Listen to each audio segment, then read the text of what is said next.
வணக்கம் நண்பர்களே. இன்றைக்கி நம்ம பார்க்க போகிற டாபிக் என்னென்னு பார்த்தீங்கன்னா alarm check valve. Alarm check வால்வ்னால் என்ன, இது எதுக்காக யூஸ் பண்ணுறோம், எங்கே யூஸ் பண்ணுவோம், இதில் என்னென்ன பார்ட்ஸ் இருக்குது, எப்படி ஒர்க் ஆகுதுங்கிறத இன்றைக்கி பார்க்கலாம். அலாரம் செக் வால்வ் வந்து என்னென்னு பார்த்தீங்கன்னா இது வந்து ரெண்டு மெயின் ஃபங்க்ஷன் பண்ணுது. ஒன்று என்னென்னு பார்த்தீங்கன்னா வாட்டர் ஃப்ளோவை வந்து கண்ட்ரோல் பண்ணும், அது வந்து ஒரு டைரெக்ஷனில் தான் இருக்கும். அடுத்ததாக பார்த்தீங்கன்னா அலாரம் வந்து ஆக்டிவேஷன் ஆகும்போது அலாரத்தை வந்து ப்ரொவைட் பண்ணி கொடுக்குறது இதோட வேலை. இந்த ரெண்டு தான் வந்து அலாரம் செக் வால்வோட மெயின் ஃபங்க்ஷன். இந்த அலாரம் செக் வால்வில் என்னென்ன பார்ட்ஸ் இருக்குதுன்னு பார்த்தீங்கன்னா கிளாம்பர், ரிட்டையர்டு சேம்பர், ட்ரெயின் வால், மேனுவல் டெஸ்ட் வால், ப்ரெஷர் கேஜ் இருக்கும். ஓகே, இதில் வந்து கிளாம்பரோட வேலை என்ன அப்படிங்கிறது தான் பார்க்க போகிறோம். இந்த கிளாம்பர் வந்து ஒரு என்ஆர்வி மாதிரி வேலை செய்யும். அந்த என்ஆர்வி உள்ள வந்து ஒரு பிளேட்டு வந்து மேனுவலாக ஓப்பன் க்ளோஸ் ஆகிற மாதிரி இந்த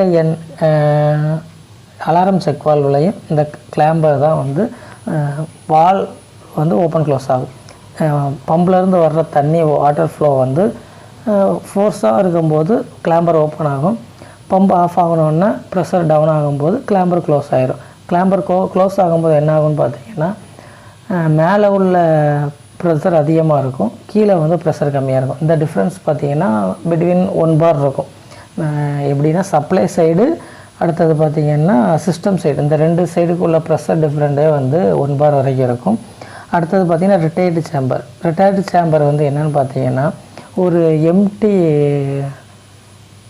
டேங்க் மாதிரி இருக்கும். இந்த டேங்குக்கு மேலே தான் வந்து ப்ரெஷர் சுவிட்சும் மெக்கானிக்கல் பெல்லுங்கிற அந்த மோட்டார் ப்ளோ, வாட்டர் மோட்டார் ப்ளோங்க வந்து இந்த ரெண்டுமே வந்து இந்த டேங்குக்கு மேலே தான், ரிட்டையர்டு சேம்பருக்கு மேலே தான் ஃபிக்ஸ் ஆகிருக்கும். இந்த ரிட்டையர்டு சேம்பரோட ஃபங்க்ஷன், இதோட பர்பஸ் என்னென்னு பார்த்தீங்கன்னா ப்ரெஷர் வாட்டர் லைனில் உள்ள ப்ரெஷர் வந்து டிஃப்ரெண்ட் ஆகும். அந்த ப்ரெஷர் சர்ஜ் ஆகும். இப்போ சடனாக ஓப்பன் ஆகும். அந்த ப்ரெஷர் வந்து ஸ்டாண்டர்டாக காமனாக இருக்க போகிறதில்ல, கொஞ்சம் அப் அண்ட் டவுன் ஆகும்போது இந்த வாட்டர் வந்து சேம்பரில் போயிடும். இது எதுக்காகனா ஃபால்ஸ் அலாரத்தை தடுக்கிறதுக்காக. இல்லை இந்த சேம்பர் இல்லைன்னா டைரெக்டாக என்ன ஆகும், வாட்டர் வந்து பெல்லுக்கு போய் அலாரம் ஆக்டிவேட் ஆகிரும். அதை தடுக்கிறதுக்காக தான் இந்த சேம்பரோட வேலையை என்னென்னு பார்த்தீங்கன்னா ஃபால்ஸ் அலாரத்தை தடுக்கிறதுக்காக தான் இந்த சேம்பர் யூஸ் பண்ணுவாங்க. நிறைய இடத்துல யூஸ் பண்ண மாட்டாங்க, நிறைய இடத்துல யூஸ் பண்ணுறாங்க. அதே மாதிரி பார்த்தீங்கன்னா ட்ரெயின் லைனை வந்து நீங்கள் மெயின்டெனன்ஸ் பண்ணும்போது ஒர்க் ஆகுதா, பெல் ஒர்க் ஆகுதா, ப்ரெஷர் சுவிட்ச் ஒர்க் ஆகுதா. அந்த சேம்பருக்கு மேலே வந்து எலக்ட்ரிக்கல் ப்ரெஷர் சுவிட்ச் இருக்கும், வாட்டர் மோட்டார் இருக்கும். Mechanical bell, electrical alarm. Electrical அலாரத்துக்கு வந்து ப்ரெஷர் சுவிட்ச் யூஸ் பண்ணுவாங்க, இதுக்கு வந்து மெக்கானிக்கல் பெல் யூஸ் பண்ணுவாங்க.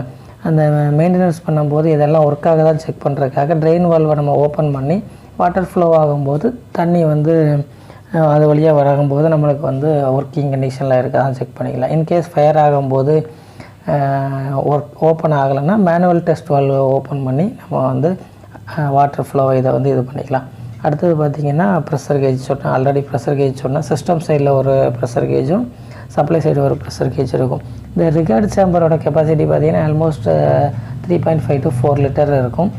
அடுத்தது இது எப்படி ஒர்க் ஆகுதுன்னு பார்த்தீங்கன்னா ஏதாச்சும் இப்போ வந்து ஃபயர் லைனில் வந்து ஸ்ப்ரிங்க்லர் உடஞ்சிருச்சு அப்படிங்கும்போது வாட்டர் ஃப்ளோ ஆகும்போது கிளாம்பர் ஓப்பன் ஆகிட்டு தண்ணி வந்து ஃப்ளோ ஆகும்போது கிளாம்பருக்கு மேலே வந்து ஒரு லைன் எடுத்து உங்களுக்கு அந்த சேம்பர் வழியாக தண்ணி ஃப்ளோ ஆகி ப்ரெஷர் ஏற இந்த சேம்பர் ஃபுல் ஓப்பன் ஆகி அடுத்தது பார்த்திங்கன்னா எலக்ட்ரிக்கல் அண்ட் மெக்கானிக்கல் ப்ரெஷர் சுவிட்சுக்கும் மெக்கானிக்கல் பெல்லுக்கும் வந்து தண்ணி போகிறதுனால உங்களுக்கு வந்து அலாரம் ஆக்டிவேட் ஆகிரும்.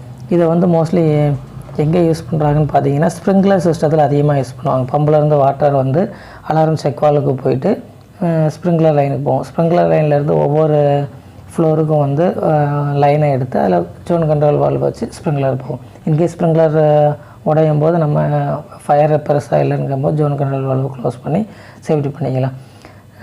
அவ்வளோதான். ஓகே, தேங்க்யூ ஃபார் வாட்சிங்.